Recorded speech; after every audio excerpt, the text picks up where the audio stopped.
Hey everyone, I hope you guys are all doing good. I thought I'd do another question using the roller coaster and kind of show you a way to do it where it is a little more organized because you'll be finding the PE at different places, and then sometimes you get confused and to write the PE of point A at the place of point B and misuse the values and throw things off. So here's how our question is going to start. We have a roller coaster or a cart that's moving at 4 meters per second already at point A at a height of 50 meters. So we can see it has both KE and PE. And then it comes down here to point B where all the PE is gone, and then it comes up here and it goes down there. And the question is, how fast is it going at point B, at point C, and at point D? And truly this would be a really tough question to do using kinematics, but energy makes it all easy. So the first thing we want to do is make a table, and I'll show you why this works out really well. So you make a table, and I am going to have one column for total energy, kinetic energy, potential energy. Okay? And I could have given more space here, so let me go ahead and do that. Make that a whole thing for kinetic energy and potential energy. Okay, and that's total energy. The sum of these two is going to go over there. And I'm interested in points A, B, C, and D. And so when I first start up, I see that, well, let's start at point A. Do I have PE? Sure enough, I'm at a height, so I have PE. And so I'm going to write stuff here, but erase it because I don't have a lot of room. So our PE is mass times gravity times height. And so we go ahead and use that and say it's 500 times, that's the mass of the thing. We're going to go ahead and use, well, go ahead and keep G equals 9.8. And the height is 50. And so we figure out what is the potential energy. I'll put it in my calculator. And so we have 500 times 9.8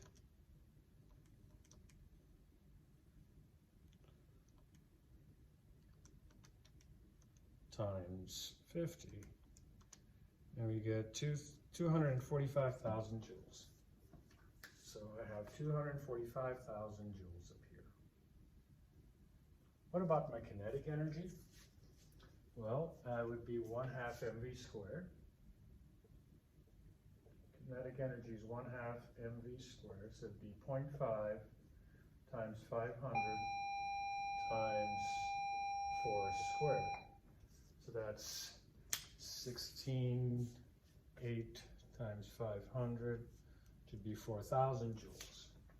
Okay, so just 4,000 joules of KE, and all the rest is PE. So I'm going to put my 4,000 here, and then my total would be 249,000 joules. And what's cool is that because of the law of conservation of energy, because if anything we're learning is true, the total energy does not change as long as there's no external forces. The total energy of this object will remain the same, ignoring friction.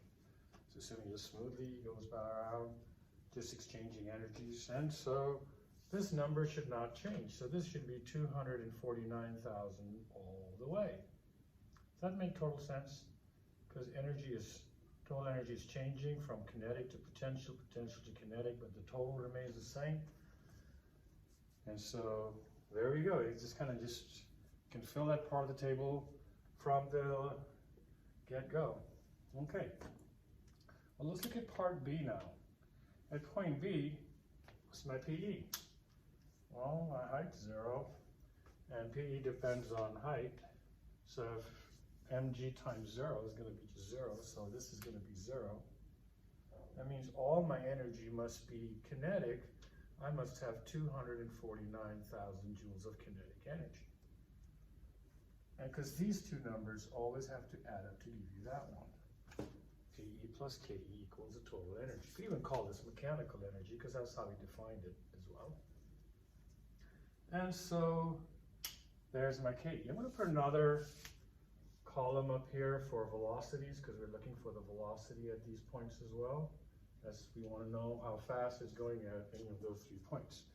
Sometimes you'll only want to know what's the energy at these points, in which case just this much of the table is good enough and you're done.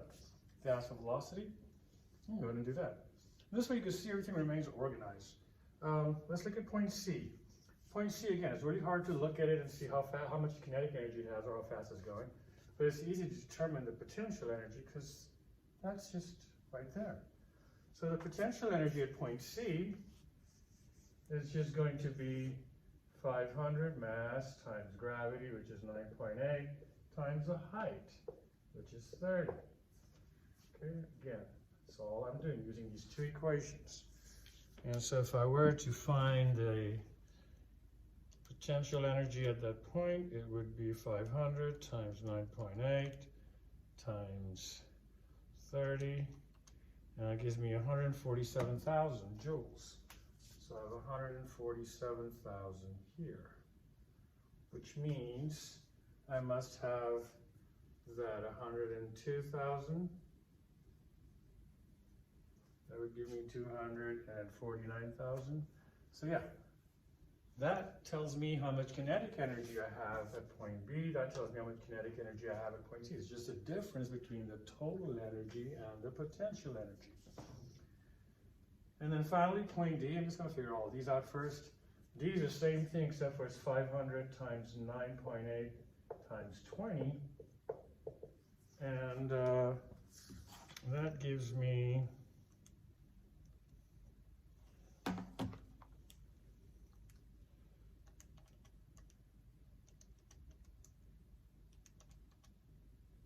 $98,000. So I have 98,000 potential energy here. And so my kinetic energy would be 249,000, which is my total energy, minus 98,000, which is 151,000. So that's how much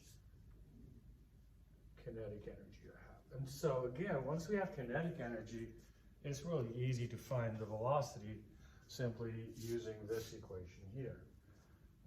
I'll see that the velocity here, of course, was already given. That was 4 meters per second. And you know that that should be the fastest right here, and a little bit slower there, and then faster than that over there.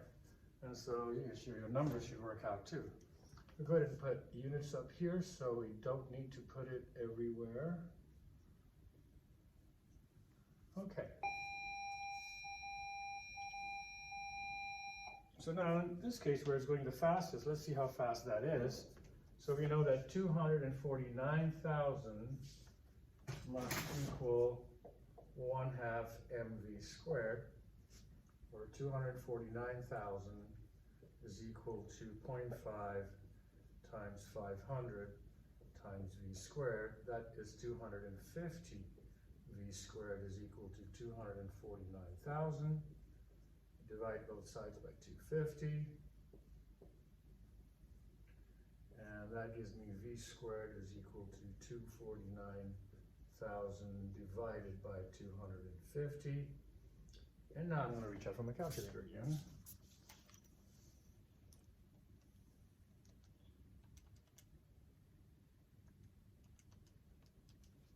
And that's 996. That's V squared. Well, we don't want V squared, do we? We want V, which is this 996 square root. Because I took the square root of both sides. So if I do that, I get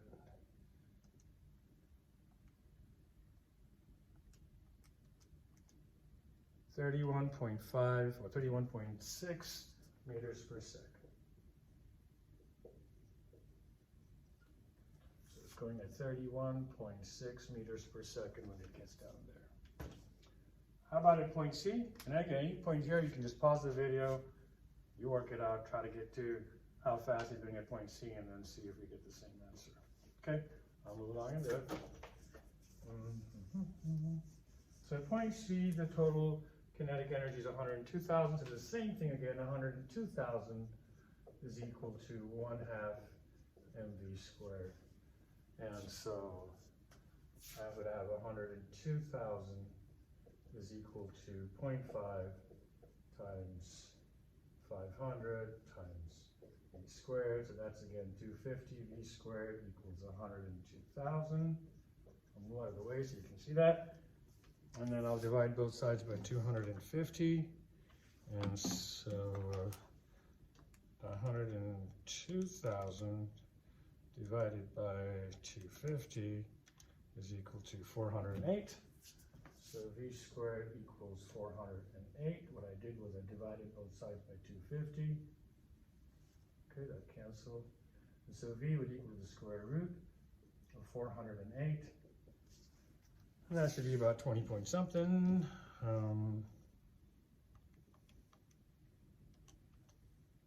20.2 meters per second.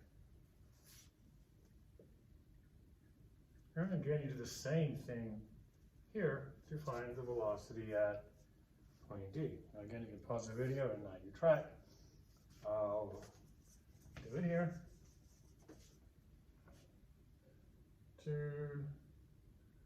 This is 151,000 now. And that's equal to 1/2 mv squared. Again, there's a much easier way to do this.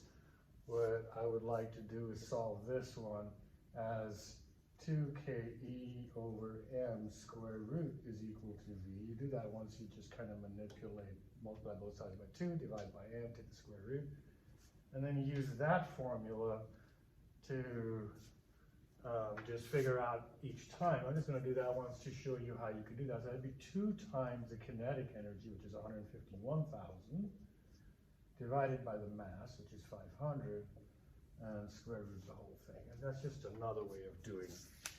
The thing, I prefer this way. It's just more of how you'll be, you should first solve for the variable and then plug in the numbers instead of plugging in the numbers first. But I do it the other way because I know most of you guys find it easier to do it that way. So, okay, 2 times 151,000 is 302,000 divided by 500. And I take this, 604. I take the square root of that. And, square root of 604, and that is 24.6 meters per second. And so that goes up here. And as you can see, that point B is the fastest, and then point D is next, and then point C is slower, and of course at point A it's only going to 4 meters per second. So this table is a really good way to keep things organized and work through this question. So I hope that helps you with further roller coaster questions you can encounter in life. All right, guys, see you again soon.